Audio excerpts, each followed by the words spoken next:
I've recently finished The Artist's Way, and I want to share with you my honest experience of how it's been for me, what changes have occurred during these 12 weeks, and to be honest, share with you if I would do it again.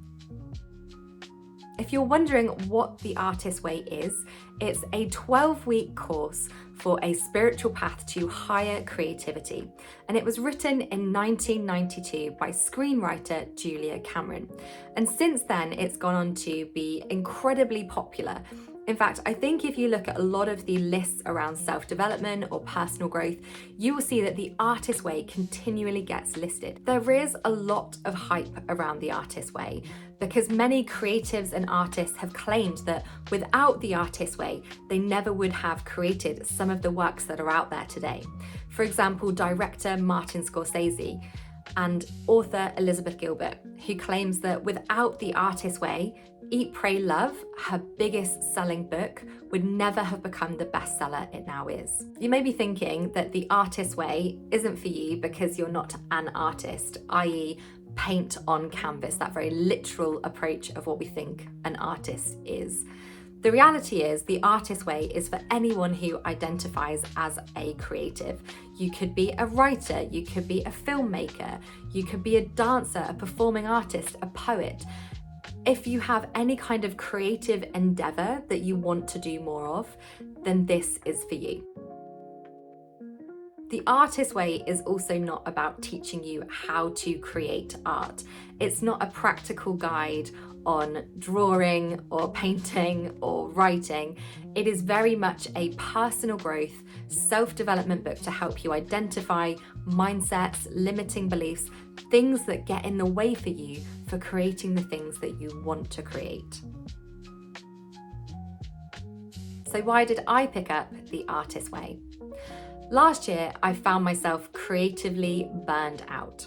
As someone who owns a business and is a creator for everything within my business, whether it's the marketing strategy and the products and services that I offer to my clients, I was at a point in my business and my life where I felt creatively drained and I just felt like I couldn't produce anything.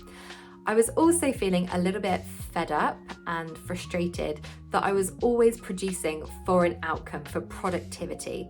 And that was kind of like putting a lot of pressure on my creativity.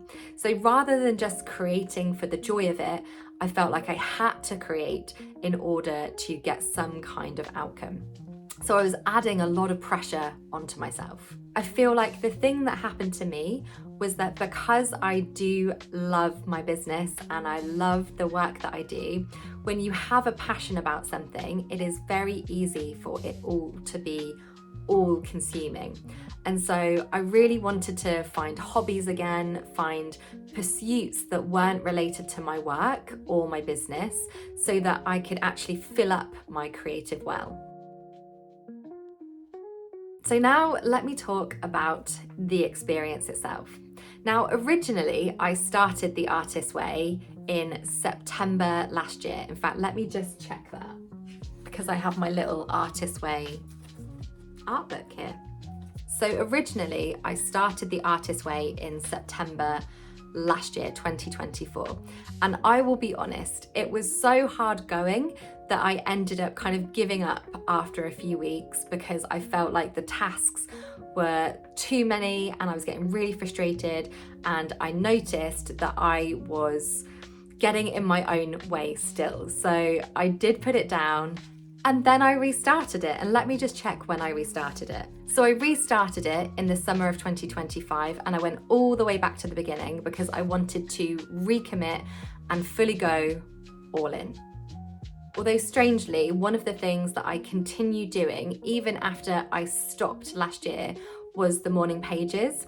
So the morning pages in The Artist's Way is 3 A4 pages of just regurgitating whatever you want onto the page first thing in the morning. So it's a journaling practice essentially. And all you're doing is just getting all of the noise out of your brain. I've always been a really big fan of journaling anyway, but suddenly I just found this way of journaling so much more freeing because there was no pressure. I didn't have to answer any questions. It was just literally putting everything that came to my brain first thing in the morning onto the pages. The two standout practices of the artist way are the morning pages and the artist date. So like I say, the morning pages are all about you journaling every single morning to just get it all out of your head and to become objective as to what you are putting on the page. Because when we can actually write it down, we can stand back from our thoughts and feelings and be more curious about them. So the morning pages are something I still do religiously. And in fact, I wouldn't be without them. I think it's such an important part of my morning routine. Journaling just generally helps me organize my thoughts and my feelings and get more perspective. The artist dates are about taking yourself on a date, just you on your own, doing things that light you up, that are fun. They are not about work, they are not about doing, they are about filling your cup, giving you joy, nourishment in whatever way that looks like. So when I first started the artist way, the artist dates were strangely difficult for me. And that's for a few reasons. First of all, I really enjoy doing things with people. I love sharing an experience with others. That fills my cup up. There is nothing more I love in life than doing something I love with a person I love and adore, be it my partner or a friend or a family member. So for me, going on my own wasn't really about self-indulgence. It was more that I wanted to share it with someone. But actually, spending that time on my own just doing fun things is incredibly nourishing and freeing and liberating, and I would say to someone, do it, do it, do it. So at first I really struggled to set aside time for an artist date and then find artist dates that I wanted to do.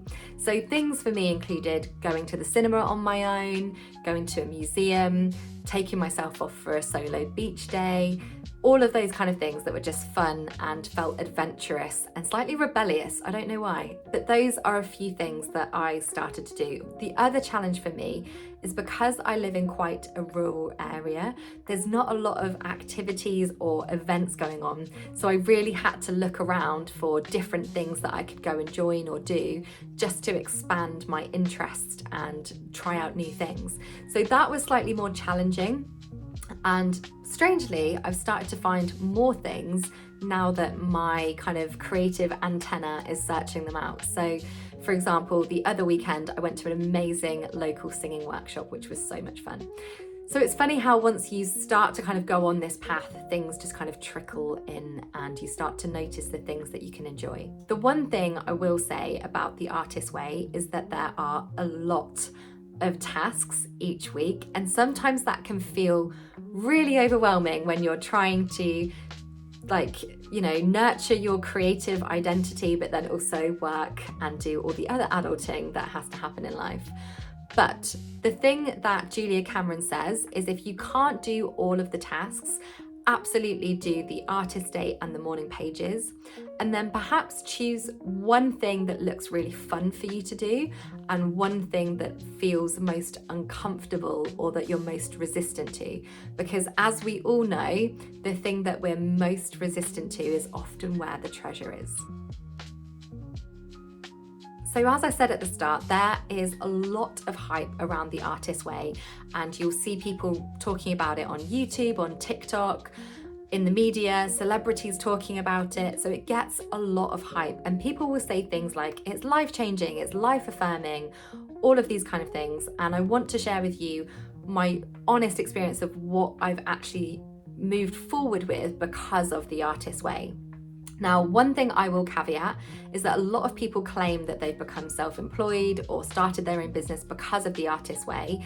And for me, I was already doing that. So for other people, that is life-changing. But for me, I was already in that position. So I was very curious as to what my kind of life-changing thing would be. If I'm really honest, it hasn't been totally life-changing, but it has definitely been life-nourishing. It's added to my life in so many different ways. Did it help me recover from my creative burnout? Absolutely. So I suppose that could be life-changing, but there are other things that it's helped me move forward on that I want to share. I've even made a list so that I don't forget. One of the things that I've done is fully commit to my YouTube channel. You'll probably notice if you're a regular watcher that I am now posting regularly. Before it was very sporadic and I was quite procrastinating and had a lot of imposter syndrome and self-doubt about starting my YouTube channel. But then the Artist Way came along, cleared all of that out of the way, and I just thought, it's now or never. Either I show up and do something I would really want to do, or I have it as a wish I'd done that in the future kind of thing. And I hate living with regrets, so I would rather live in the moment. So hence, I committed to my YouTube channel. I also joined a local creative writers meetup in my town. And for me, I write a lot around my work and what I do, but I wanted to kind of lean into more creative writing that was just for the absolute joy of it. So every Wednesday morning, I pop along to a cute cafe in my local town and sit with a group of other creative writers where we eat cake and we create all sorts of things. And even that in itself, oh my goodness, I was so scared to go along the first time because I was thinking, I'm not a creative writer. I haven't written creatively since I was a child at school, making up stories, but I know that there's something within me because I love fiction. And here we are. I've been going for a while now. It's been quite a few weeks and I absolutely love it. And it's helping me to develop a fiction idea for a book. So there we go. That's something else that it's helping me do. Since starting the Artist Way, I've also reconnected to my passion of just crafting and creating. And there have been lots of random things that I've been playing with. And even just doing that, like being playful, has been so much fun and just given me quite a lot of joy. So tapping back into making dresses and my sewing machine and like wanting to design and make things by hand again, and knitting, so really getting crafty again has been another joyful pursuit. Finally, I would say the biggest shift within me is not so much all of these physical creative pursuits, but it's more that I just have this kind of reconnection with the playful inner child of me. So like dressing up in colourful clothes is something I love doing anyway, but actually being even more experimental with what I wear, and also just connecting into more of the whimsy and the fun and the childlike wonder that we get to experience. As adults, we can be so boring and responsible.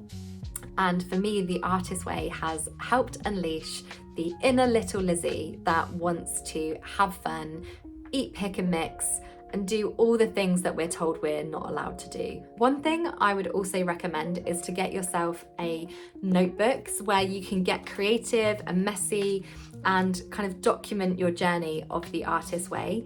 For me, this was just something that I would take around with me. I would write little notes in it. I would do some of the tasks.